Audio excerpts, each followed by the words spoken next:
ministre de Dieu, je ne me conduis pas bien. Et dans ma faiblesse, j'ai engrossé une sœur. Cet enfant-là restera un témoignage. Je demande à Dieu, il me pardonne. Est-ce que l'enfant va disparaître? Que vous le connaissiez ou pas, c'est ma responsabilité. Ça introduit quelqu'un sur la terre.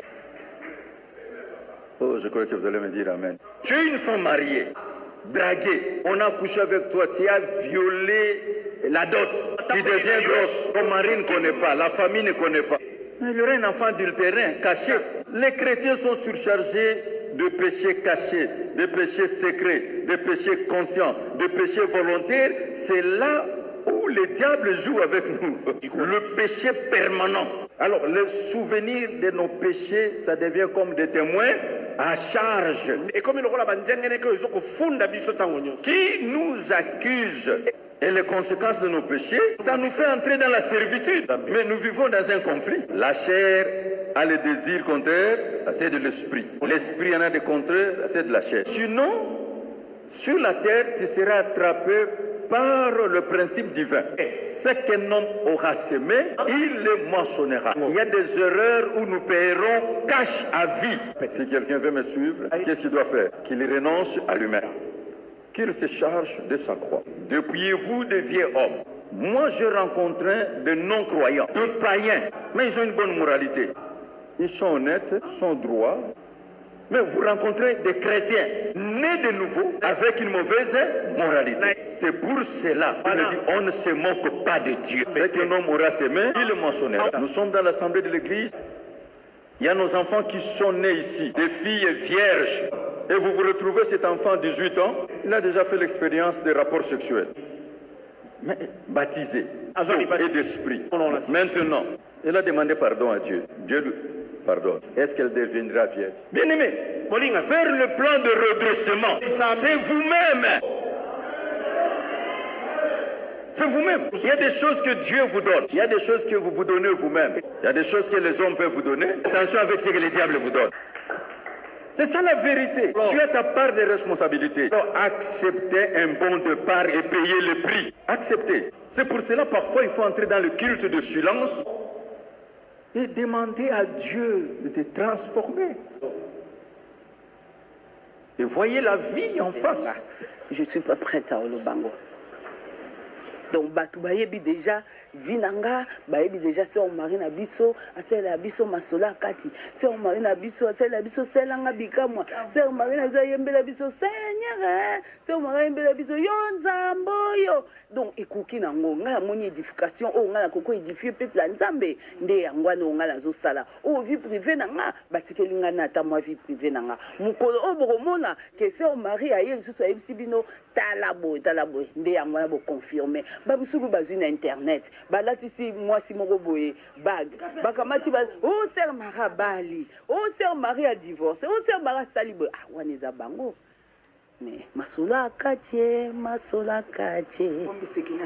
yango pimbela moto masola mitema motema nanga sandukwe ah motema misa musandukwe vie actuelle oyo batu bazo passer nango oyo ngape nazo passer nango oyo biso nyonso tout peza to passer nango et puis ezo tika mututi na sens que jalousie est comme makasi na mokili et jalousie uta nango banda pe kala et ezo continuer les sous peso bakisa makasi suko leka pour dire que biso toza wana toza ba éducateur oyo toza ko transmettre message oyo ezo uta pa na nzambe ko transmettre ba na nzambe ke bokeba boza la prudent bosa la boy to pona ko loba ke isa message moko boye isa vinangai via actuel via batunyo surtout oyo ke otali penza bolobi lisolo na betela muninga nga pa betela nga maboko mais nzoka nde wana balukeli yake asali yo likambo donc na la préféré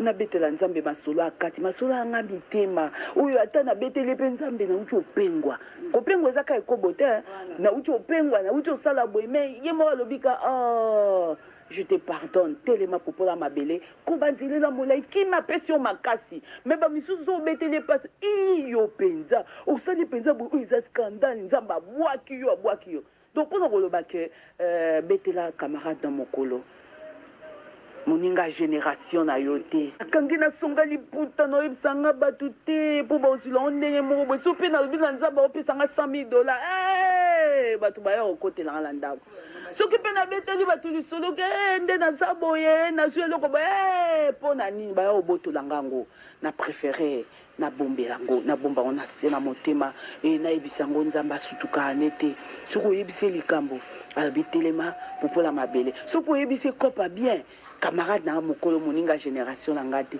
aoyebi ayebisi oki oyebisanga siko swi neti ata $1000 ou bien $100,000 na ozwa yango sikoyo nabete nzambe lisolo nzambe aboto $100,000 ndeni mbongo nyonso ya ye asutuka ndeni na mbongo nanga donc pour dire que nzambe asala na biso alinganga naloba ye masolo akati betelaka beaucoup plus nzambe mobali mosusu meme bofana esika moko mais soki amonika mwasi kaka ozwi mwa mbongo moko boye mbongo ya yo mwasi ifo esila avaya abanda opesa mbongo awenze ifo ya yo mwasi esila tika nabetela nzambe masolo akati papa nabeta nzambe na masolo akati mpo mwa mobali ifo asisa na mbongo dao sheri ozanga oyo okopesanga pesu oyo okopesa bo nyonso wana mpo olivre masolo akati voilà mais yo so défaut na nini kowela ça veut dire nalinga penza te moment oyo nzamba lobi nanga kota mabondeli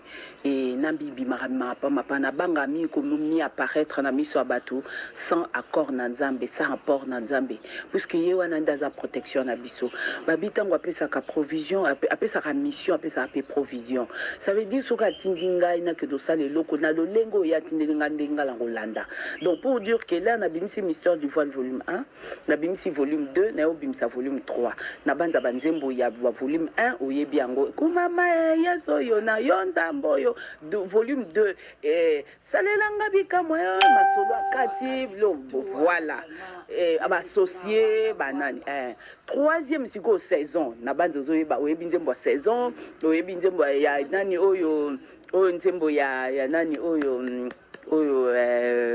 nandimela nzamba badefie eza mwana eza bana nanu babimisika ça veut dire mwana soka abotami faut opesa ye chance ça veut dire nabimisi troisième mystère du voile volume 3 toza na kati ya promotion nango et mutu nyonso tu akoki koya koloba te ke contredire nga te ke tozosubir choc wana producteur aza te biso moko tosala kanga moko te bato presque nyonso po piraterie eleki makasi makambo oyo ya koki mpe kobeta na poto te eleki bebisi mpe susu aberse ngai seigneur mets-moi onkata bon nayebi te soki nayebi ke mibali babanganga pourquoi puisque naza mwasi naza mpe mwasi malamu ndenge bamonaka baevre na ngai elekaka bato ebele babenganga baapreciaka nga ke oza vraiment mwasi okokofana na ndako ya libala oza vraiment mwasi okoki koentretenir mobali bien oza vraiment responsable oke soki mobali atikeli yo lika moko atikeli yo bana okopesa ye bana bakufa te me obatela bana na ye epuis lor ya koya na pokwa olakisi eke tala bana no bango ye baza en bonne santé donc mpona oloba naza mama lokola mama nyonso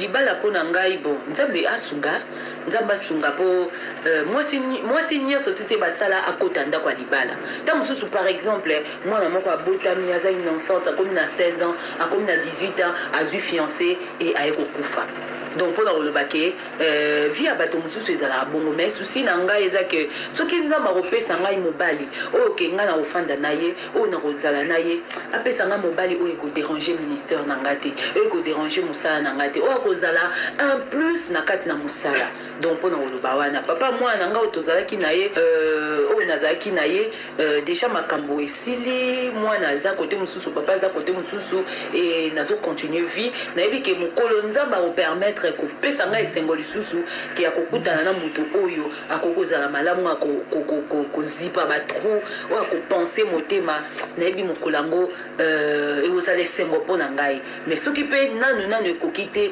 biso notu tokobaka tolo na se tozoyebisa nzambe ngai surtout beaucoup plus nabondela mpo na libala te ke nzambe epesanga libala apesanga nzambe akotinda ondata ntango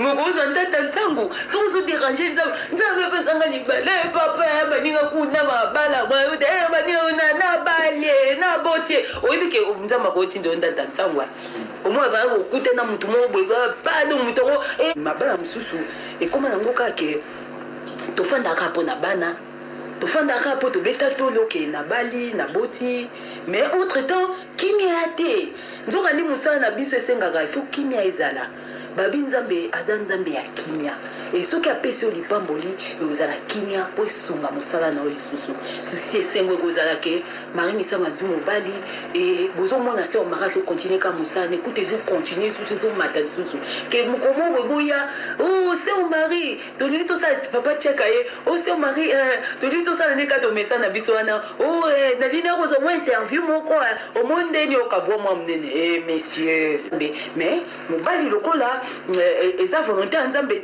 aza mobali oyo nzambe ete mosu apermetaki towelaki kaka mpo wela kaka akomi empêchement na kati ya koempêche mosala na yo ekende liboso te nzambe aopinir yo donc mpona olobaki nayebisaka nzambe soki apesanga libala apesanga me nakoki okende otya ye makala moto te nzambe etindelangaka mobali mpe ezangaka mobali te nakoderange nzambe te nzambe ayebi ke posa ya bana na ye oyo amoni ke ezoderange mari misa mosu aza na mobali ekosunga mpe mosala mpo anita apesanga mais so amoni ke mobali yango akoya lokola ndanda ntango aye ndako ekomi siège moko edo ekomi terrain moko ya bitumba interview bozoya kosalisa interview boya okuta se moyeda liso evimba eyokoka kokota ta nini te nini babenga lunette moye te mpo teme gonfle mingi omoi ke mosala ya nzambe elali donc mpona koloba libala c'est bien puisque mobali aza lokola moto oyo azozipa batrou azozipa bapasi place oyo omoni ke